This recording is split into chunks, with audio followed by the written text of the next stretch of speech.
جیسا کہ میں نے عرض کیا کہ 8 اکتوبر 2023 کو غزہ پہ بمباری کا آغاز ہوا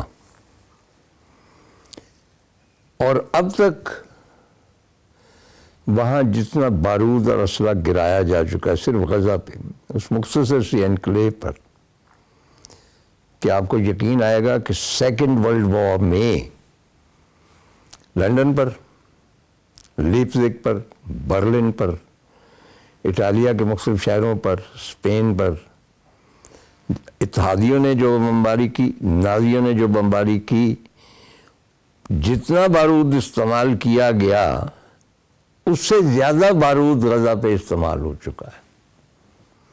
سو مچ سو کہ ناگاساکی اور ہیروشیما، ان پر جو ایٹم بم گرائے گئے تھے، ان کی ہلاکت خیزی جو ہے وہ بھی اتنی نہیں تھی جتنا غزہ پہ گرائے گئے بموں کی ہے یا بارود کی. وہاں پہ اتنا زیادہ اسلحہ استعمال ہوا ہے کہ اسرائیل میں تو اس کی گنجائش ہی نہیں. اگر وہ سارا اسلحہ وہاں پہ اسٹور کیا جائے، اسرائیل میں گنجائش نہیں، تو وہ کہاں سے آتا ہے؟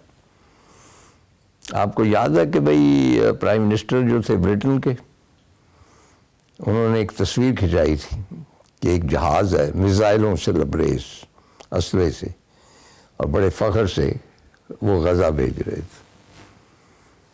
امریکہ سے جا رہا ہے، امریکہ سے، یعنی جو لوگ وہاں پہ گئے ہیں ڈاکٹر وغیرہ، وہ کہتے ہیں کہ مشترکہ طور پر اسرائیل اور امریکہ غزہ کو ایک ایسے ویرانے میں بدل رہے ہیں، بلکہ بدل چکے ہیں، جس میں اب گیدڑ بولتے ہیں. غزہ میں عورتوں اور بچوں کی کوئی قید نہیں، جیسا کہ میں نے عرض کیا، اور میں تفصیل میں نہیں جانا چاہتا کہ وہاں پہ بچوں کے ساتھ کیا کیا ہوا، کیسے کیسے امیجز آئے، اور کس طرح بہت بہادر جرنلسٹ جو ہیں انہوں نے اس وار کو کور کیا، باہر کی دنیا کو خبردار کیا. لیکن ایک شاید اس کو کہیں کہ پلس پوائنٹ جو ایک ہوتی ہے، ایک ٹنل ہوتی ہے تاریخ، اس کے آخر میں کوئی امید کی کرن ہوتی ہے. ایک امید کی کرن، پیلسٹین کا مسئلہ ایک دم پوری دنیا پہ چھا گیا.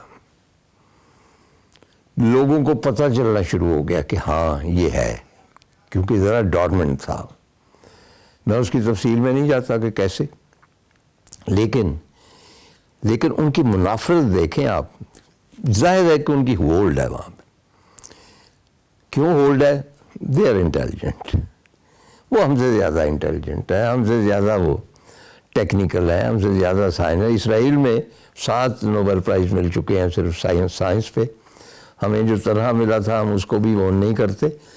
تو ان کی ٹیکنیکل مہارت ہے، ان کی اتنی زیادہ ہولڈ ہے کہ پچھلے دنوں ایک پیلسٹینین ماڈل ہے، بورن اینڈ بریڈ ان امریکہ، کچھ حدید اس کا نام ہے. انہوں نے نائکے جو شوز ہیں، ان کا مین جو تھا، ان کا پروجیکشن جو ایڈورٹیزمنٹ کا تھا، لانچنگ ہوئی، وہ بوٹ پہنے ہوئے تھے نائکے. اتنا پروٹیسٹ ہوا کہ ہیں ایک فلسطینی. اب امیجن کریں کہ وہ اس کے نام کی فلسطینی ہے اور اس کے پتہ نہیں آباء و اجداد امریکہ آئے تھے. اتنی نفرت پیدا کی گئی ہے. لیٹسٹ جو ہے، آپ جانتے ہیں گلیڈیٹر بڑی مشہور فلم تھی رسل کرو کی، اس کو دوبارہ بنایا گیا اسی ڈائریکٹر، اور وہ بہت ہٹ ہے. اس میں ایک کردار تھا، بڑا میجر کردار تھا، اور وہ ادا کیا تھا ایک ایجپشن ایکٹریس نے. وہ بھی ایجپشن نہیں تھی کیونکہ وہ امریکن تھی، اور مسلمان بھی نہیں تھی، کرسچن تھی. اس کے اوپر اس فلم کمپنی نے جب یہ سارا سلسلہ شروع ہوا تو انہوں نے کہا کہ کہیں لوگ یہ نہ کہہ دیں کہ ہم ایک عرب ایکٹریس کو یہاں پہ اس کو مین رول دیا ہے تو ہم عربوں کے ساتھ، اور ہماری فلم کو مطلب کہ وہ ناکام نہ ہو جائے. چنانچہ پچھلے 3 مہینے لگا کے گلیڈیٹر 2 میں اس کا پورا پارٹ نکال دیا گیا. جہاں پہ بھی ظلم ہوتا ہے دنیا کے کسی خطے میں، اگر کوئی شخص بھی حق کی، انصاف کی طلب کرتا ہے، وہ چاہتا ہے کہ یہ جو سرزمین میری ہے اس پر میری عملداری ہو، تو جو مخالف قوتیں ہیں، جو جابر ہیں، جنہوں نے قبضہ کر رکھا ہے، جس طرح اسرائیل ہے اس نے فلسطین پہ قبضہ، وہ ہمیشہ انہیں دہشت گرد قرار دے کہ یہ وطن دشمن. چنانچہ ان کے نزدیک تمام فلسطینی جو ہیں وطن دشمن. اب جیسا کہ میں نے عرض کیا کہ ہمارا یہ خیال تھا کہ یہ جنگ ختم ہو جائے گی، لیکن اب سال سے زیادہ ہو گیا. ابھی کرسمس کے دن ہے اور پچھلی کرسمس پر بھی یہ جنگ جاری تھی، اور جہاں حضرت عیسیٰ علیہ السلام کی پیدائش ہوئی، وہ جو چرچ ہے، جہاں وہ مقام ہے جہاں کہا جاتا ہے کہ حضرت عیسیٰ علیہ السلام پیدا ہوئے، وہاں پہ دنیا بھر سے کرسچنز آتے ہیں، ان کا اجتماع ہوتا ہے کرسمس کے موقع پر. اور پچھلی کرسمس پہ جو آرچ بشپ ہے وہاں پہ، وہ ہمیشہ حضرت عیسیٰ علیہ السلام کی پیدائش کے دن وہاں پہ ایک خاص خطبہ دیتے، اور آبویسلی وہ سراسر مذہب کے حوالے سے ہوتا ہے، ان کی پیدائش کے، ان کے معجزوں کے حوالے سے ہوتا ہے، اور دنیا بھر سے آئے ہوئے لوگ. اور یہ گریک آرتھوڈاکس چرچ کے زیر انتظام ہے یہ چرچ. 2-3 مختلف ہیں نیشنلٹیز جن کے زیر انتظام ہے یہ.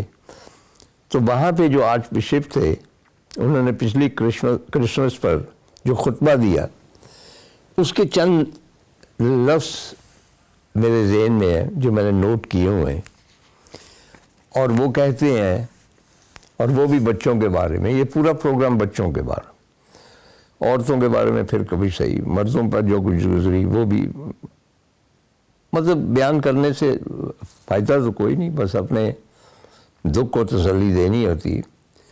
تو آج بشپ نے اس کرسمس کے خطبے میں کہا کہ بچے ملبے کے ڈھیروں میں،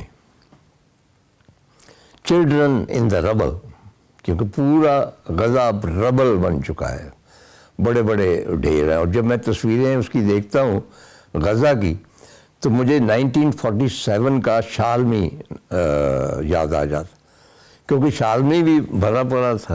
اور جب اس کو آگ لگائی گئی تو میں رنگ محل مشن ہائی اسکول پڑھتا تھا، اور وہ پورا کھنڈر ہو گیا تھا، اور اونچے اونچے ٹیلے تھے، اور ان کے درمیان چلتے ہوئے ہم رنگ محل مشن ہائی اسکول پہنچتے تھے.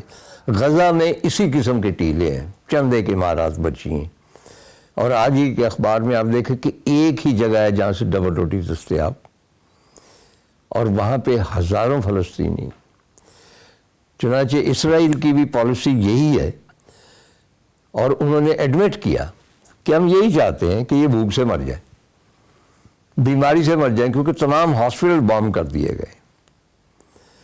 اور کیا آپ جانتے ہیں کہ وہاں سے نکلنے کا ایک ہی راستہ ہے جو مصر کی طرف سے، پتہ نہیں مجھے نام نہیں یاد رہا، وہ کوریڈور وہ مصر نے بند کیا ہوا. اور وہاں سے جو لوگ نکلنا چاہتے ہیں، ایک سرکاری ایک وہاں فرم ہے،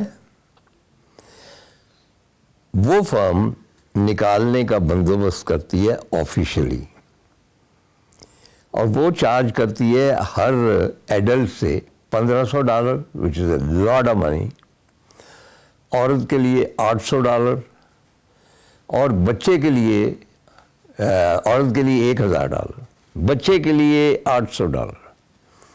اب آپ امیجن کریں کہ اگر ایک عام فلسطینی وہاں سے نکلنا چاہتا ہے، اور مصر ہی جا رہا ہے، کہیں امریکہ نہیں جا رہا اور کہیں نہیں، وہ اس مقتل سے نکلنا چاہتا ہے، تو اس کو $5,000-6,000 پے کرنے پڑتے ہیں. تو پوچھا گیا کہ یہ جو لوگ پے کر رہے ہیں ان کو پیسے کہاں سے آ رہے ہیں؟ یہ ان کے عزیز و اقارب جو باہر کے ملکوں میں، امریکہ میں، وہ ان کو بھیجتے ہیں، اور تب وہ صرف وہاں سے نکل سکتے ہیں. اور وہ کمپنی اونرشپ کس کی ہے؟ مصر کے جو صدر ہیں ان کے سگے بیٹے ہیں جن کی وہ کمپنی. چنانچہ فلسطینیوں پہ جو ظلم ہو رہا ہے, جو قتل ہو رہے ہیں, وہ it's big business for the Arabs also. یعنی یہ عجیب ایک, مجھے دکھ نہیں ہوا اس پہ, کیونکہ یہ ہم ایسے ہی ہیں.